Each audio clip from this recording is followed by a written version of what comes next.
Fala pessoal, estamos de volta, Leandro Silva aqui, vamos falar hoje sobre Daytona, a nona etapa do Campeonato Americano de Supercross 2022. Daytona é uma etapa super especial, a comunidade brasileira vai em peso para essa etapa. A mídia lá dos Estados Unidos comentou que tinha mais de 100 brasileiros, a gente sabe de muita gente daqui que foi para lá, até porque tem o Campeonato Amador do Carmichael nos dias seguintes, né? Tá rolando hoje inclusive, no dia da gravação desse vídeo. E ninguém menos que o nosso amigo Thiago do Show Radical estava lá cobrindo e mandando alguns vídeos exclusivos para nós. Ele ainda não conseguiu me enviar porque ele está trabalhando hoje, mas vou fazer outro vídeo falando um pouco dos bastidores, enfim, de toda essa participação incrível que o Enzo Lopes e o Caio Lopes fizeram. Então já deixa aquele like, se inscreve, que a gente tem que bater 65 mil inscritos aqui no canal. Falta 500 inscritos, bem pouquinho. Então eu conto com vocês para a gente chegar nesse número.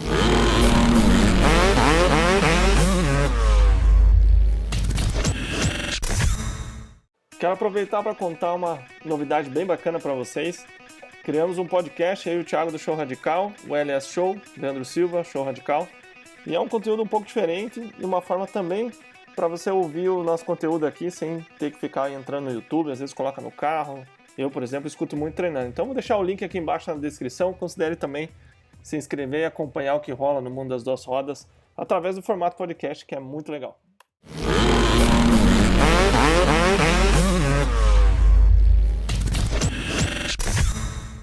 Então essa etapa de Daytona, a nona, marca metade do campeonato, é sempre um marco bem importante. O Carmichael sempre diz que o campeonato começa após Daytona. Então a gente está num momento que começa a se tornar mais decisivo, né? E a gente teve um traçado mais básico dessa vez, lembrando que a pista é no meio do circuito de Daytona, aquele circuito oval.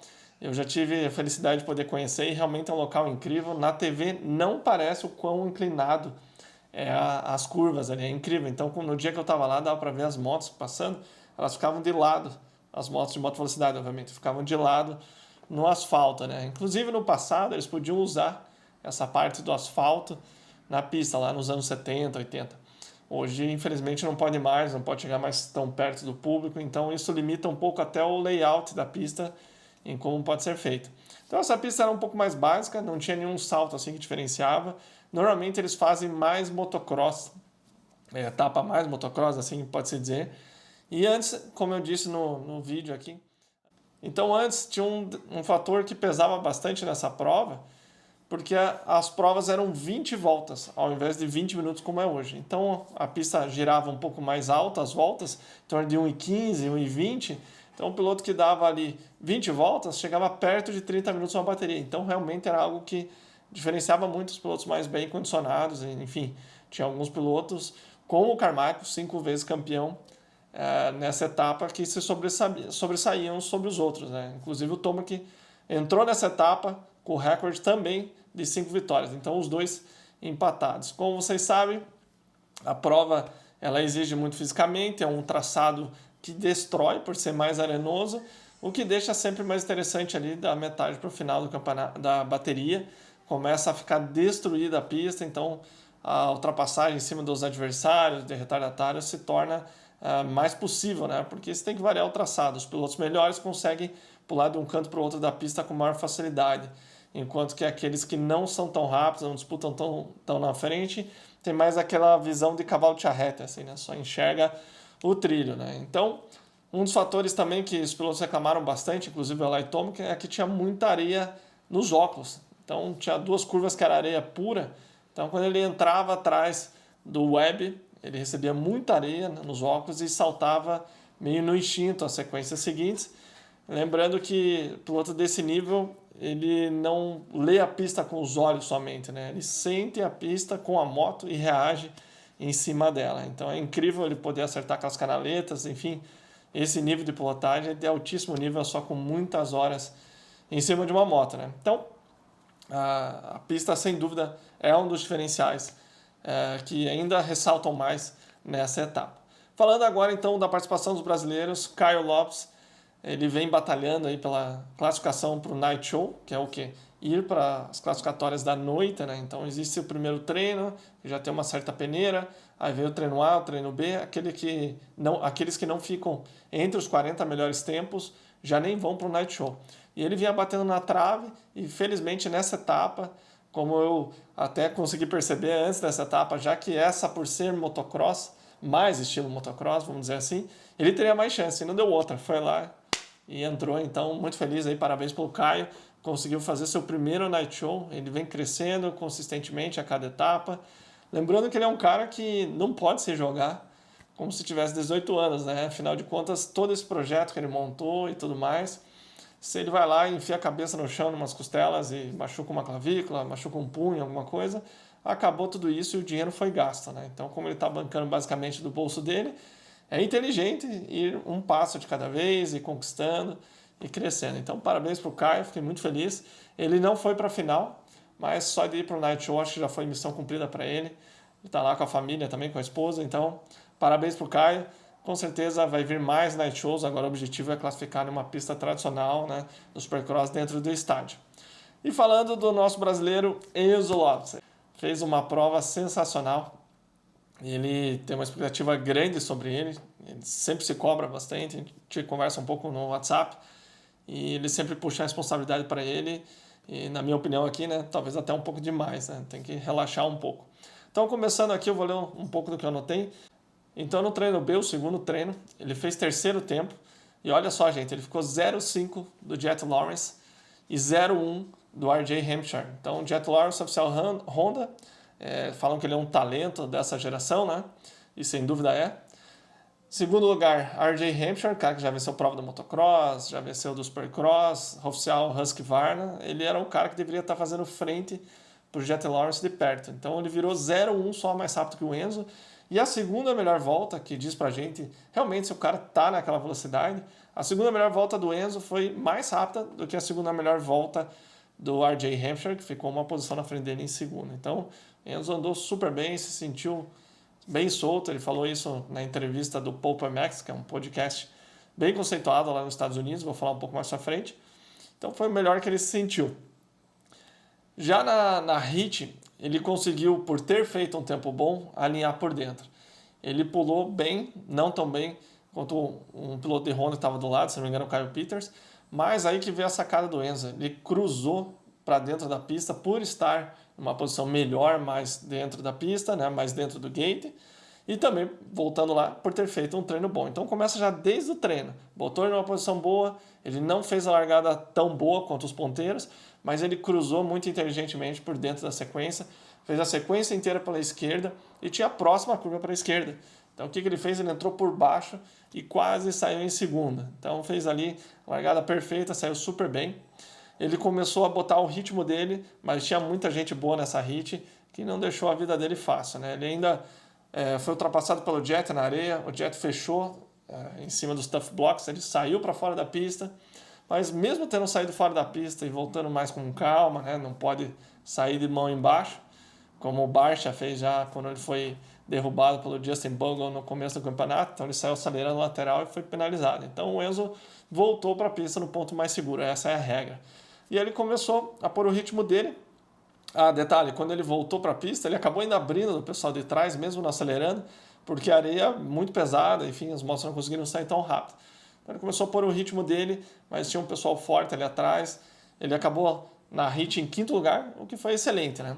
Aí que vem um detalhe, né? Eu quando vi aquilo, eu falei, nossa, ele estravou. Pegou os braços, né? Tava super bem, chegou aí para cima do Styles Robson, que estava em segundo, que é aquele menino da Husqvarna, que está largando super bem e que não conseguiu fazer a pré-temporada. Eu já falei isso aqui, mas relembrando, ele se machucou e está basicamente treinando nas provas e o que ele consegue durante a semana. Ele não fez todo aquele trabalho de pré-temporada.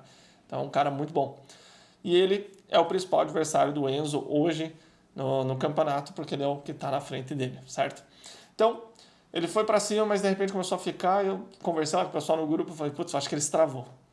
E tudo bem, foi para a prova, rolou tudo, né? E aí ele no final ele fala que ele estava tendo problema, eles estavam tendo problema da Club MX, ele e o cunhado, né, que são pilotos da Club na 250, e o Jesse Owen, acho que é esse o nome dele, Jason Owen.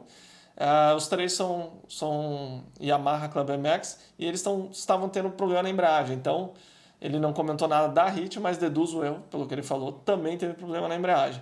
Ele já comentou comigo que está muito bem fisicamente, está se sentindo preparado, então cansar fora de cogitação nessa HIT, que é uma bateria mais curta. Então foi uma pena porque ele estava indo bastante para cima, parecia até que ele ia chegar a passar o Styles Robertson, mas mesmo assim, excelente, 5º lugar.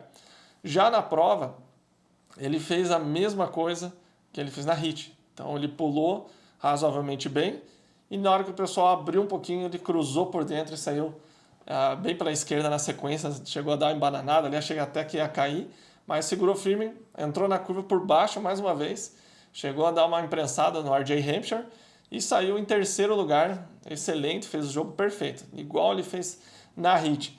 E veio atrás do pessoal, ele começou a ganhar o ritmo, começou a ter o ritmo dele, mas um pouco mais, com menos intensidade do que alguns americanos fazem, né? Então, falando um pouco do estilo do Enzo, ele, por mais que tenha corrido no Campeonato Amador americano desde criança, muitas vezes ele me recorda mais o estilo europeu de andar mais de pé, menos barulho, ele não é um cara que amortece muito, ele tinha os braços super para cima, bem erguido, né? Até exagerado muitas vezes na 80, e na hora que ele começou a andar 250 eu pegava no pé dele, que baixou muito.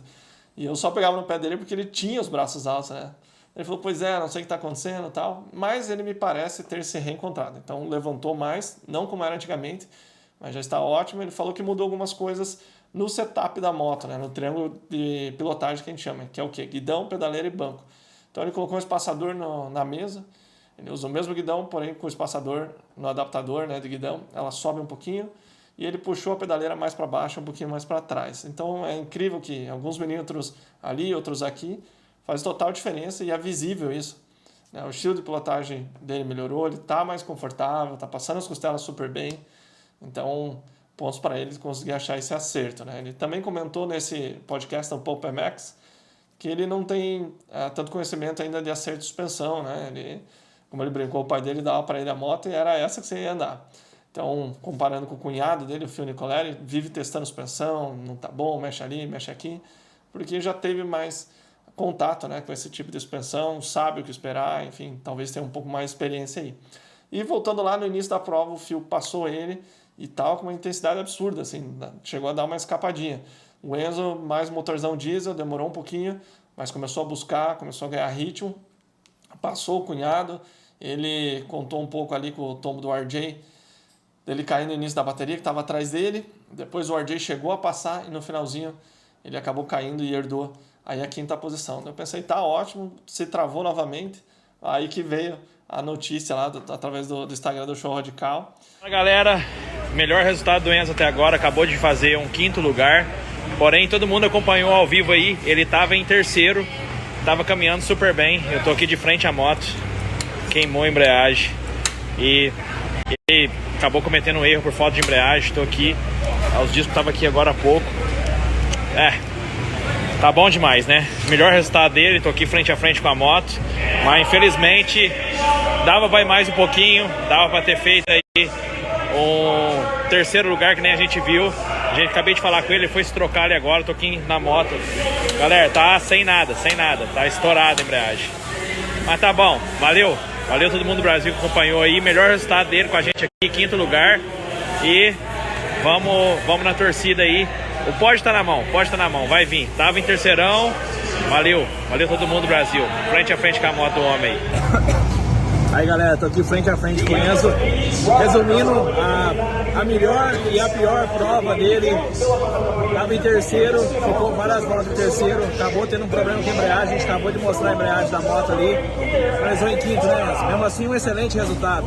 Cara, hoje o dia foi incrível, a energia aqui desse lugar com todo o público brasileiro que tá aqui hoje e o pessoal acompanhando de casa. 3º no treino e agora na corrida andando em 3º, acho que por 10 minutos, eu nem sei. E o dia inteiro a gente teve um problema na embreagem, a embreagem começou a pegar muito, a moto não ia mais, e aí os caras me passaram, eu tava em 6º, já tava meio chateado, o cara pagou a moto, passei ele, deu 5º aí no meu melhor resultado. Então, como tu falou, foi um dia muito bom e um dia um pouco ruim também, porque podia ter dado um pódio, mas a gente já continuou trabalhando para chegar lá. Eu tô muito feliz, agradecer a todo mundo de casa que me acompanha, quem tá aqui comigo, eu amo vocês, eu faço isso por mim e por vocês também que acompanham. Obrigado. Falando mais uma vez que ele teve problema com a embreagem, e eles chegaram a trocar as molas, né, usar uma mola diferente para tentar ganhar mais algumas voltas aí de embreagem. E na parte de areia ele já nem dava aquela queimada, entrava sem embreagem, redondo. Tentou o máximo possível economizar, mas mesmo assim eles tiveram problema, né? Então, talvez o que poderia ser um pódio sem esse problema mecânico que ela deu, mas também ela poderia ter fritado a embreagem. Então, acredito que o que é para ser está na mão de Deus e aconteceu. Então, 5º lugar, melhor resultado do Enzo na carreira, nessa temporada. Hoje estou meio confuso, gente.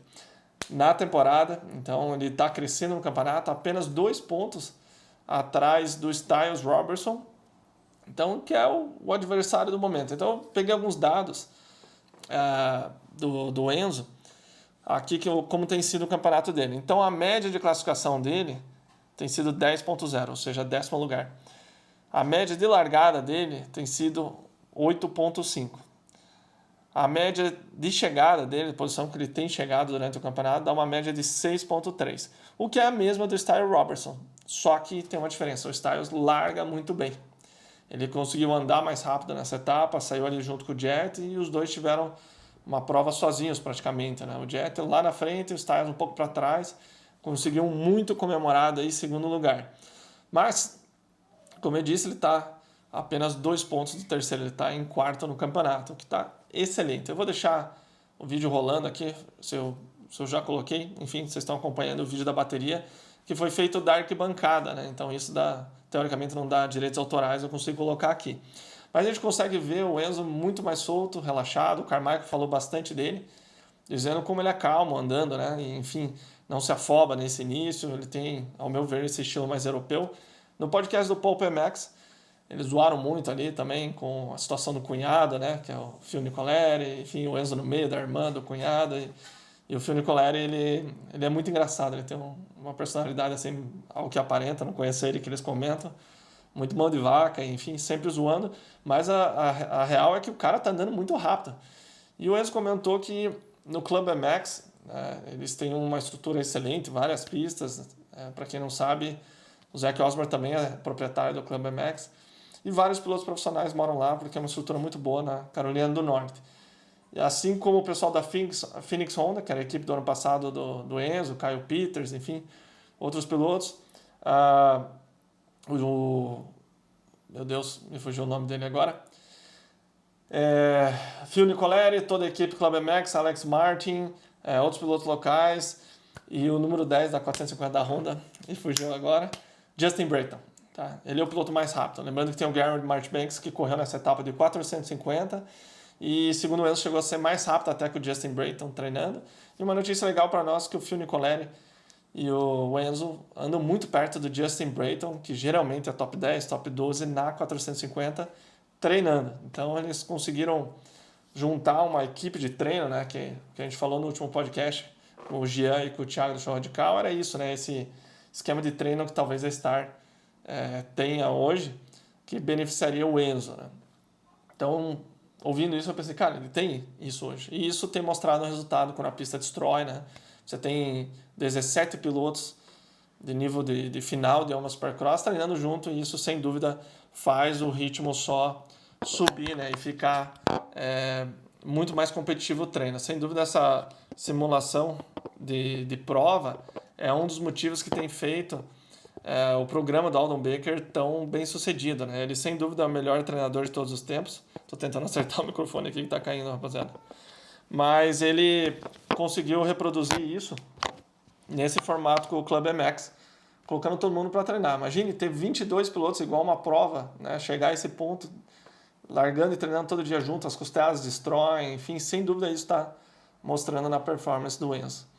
Então, pessoal, o Enzo conseguiu um passo muito importante, que agora ele, como ele mesmo disse, ele se sente, ele sente que ele pertence a esse grupo da frente. Então, isso aqui destrava uma chave excelente. Ele está com uma moto muito boa, quem faz a moto dele é Twisted Development, né? Ele já falou, o pessoal da Twisted, e o pessoal entende Twister e acha que o motor da moto dele é de Twister, né?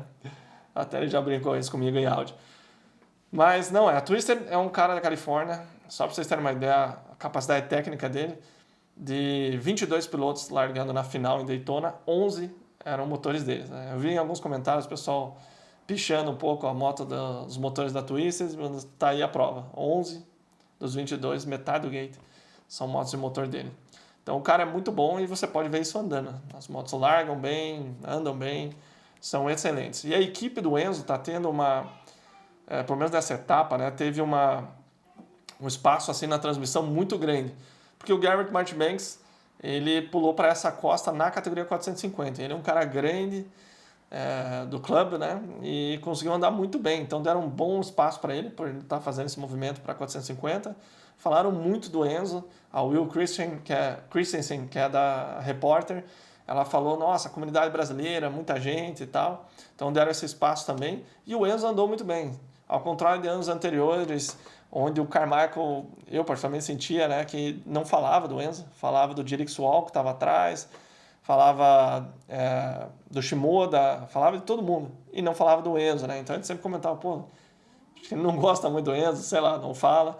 E isso mudou esse ano. Então, eles estão com um equipamento muito bonito da FXR, todas as etapas, equipamentos diferentes. Então, a moto é muito bonita, está andando muito bem e está aparecendo resultado. Então, é impossível não falarem deles, né? Então, tudo isso tá ajudando. E mais uma coisa, né? O Pulp MX, ele tem uma legião de fãs, é um podcast que eu adoro escutar. É um anfitrião, né? O Steve Matthews era mecânico de Tim Ferry, oficial da Yamaha há 3 anos, enfim, correu no Canadá. E é um cara que tem uma memória de elefante, conhece muito esporte e ele é bem ácido, assim, polêmico, né? Talvez esteja ficando mais calmo um pouco. Mas sempre liga para os pilotos, como ele ligou para o Enzo. Estou escutando agora o resumo da prova do mesmo podcast do Enzo, o pai do Tomac. Ligaram para ele traz pilotos como o Alex Ray da 450, então é muito legal você ver um outro lado, né? E realmente ali a gente consegue saber os bastidores, muitas das coisas que eu trago aqui, eu ouvi ali. Então o Enzo, como eu disse, brincou ali com essa situação do cunhado e tudo mais, mas ele... Por que ele está tendo tanta atenção assim do Steve Matthews, do Pulp MX? Além de ser um cara que é muito bom piloto e está crescendo nos seus resultados, o Enzo é uma pessoa muito boa. E isso é notado, em algum momento, quando as pessoas conhecem ele, notam isso.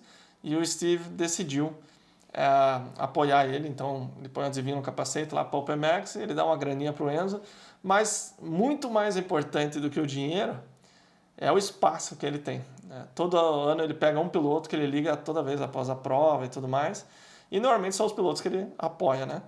E dessa vez o Enzo. Então, embora ele seja extremamente conhecido no Brasil, lá fora ele não é tanto. E com o Pulp MX agora divulgando no podcast, sem dúvida isso vai mudar, vão conhecer um outro lado do Enzo. Então eu estava acompanhando os comentários. Cara, é engraçado que os brasileiros, né, ficaram...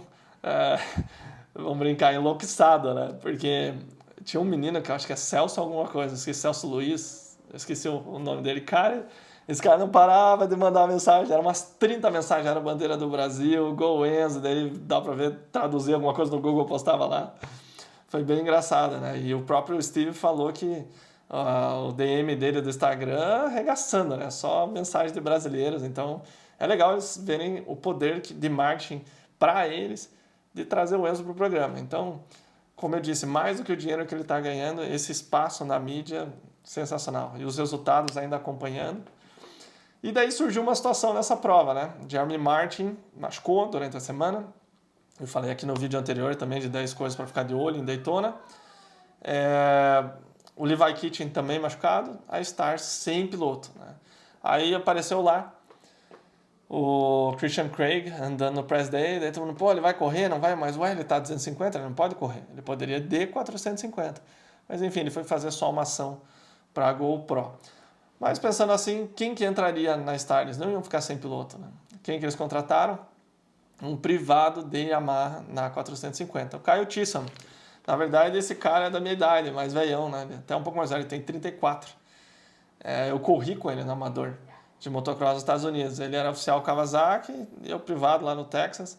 Enfim, a gente disputou a bateria. Ele acabou me passando, ele fez quarto, eu fiz quinto, mas a gente disputou a bateria inteira. Ele é um cara, então, da minha época e tá ali cada vez melhor na 450, batendo 12º, 11º. E quem que ele recebe uma ligação? Do chefe de equipe da Star, o dono da equipe. Na verdade, eu vi hoje como foi a história. O pai do Kyle Chisholm tem uma empresa de guinchos, de reboques para carros, né? Então ele vai lá, liga, preciso guinchar tal carro. E para quem não sabe, o Bob Reagan, dono da Star, é dono de uma concessionária de carro também. Então ele sempre falou, desde criança, ele diretamente com o dono da equipe, o Bob Reagan. Então, tá acontecendo isso, deixa eu falar com teu pai. Aí um dia ele ligou, cara, preciso de um piloto para 250, quer entrar? E ele estava numa prova em Atlanta, certo? Daí ele falou pro pai dele, cara, não vou largar, acabei de fechar com a Star.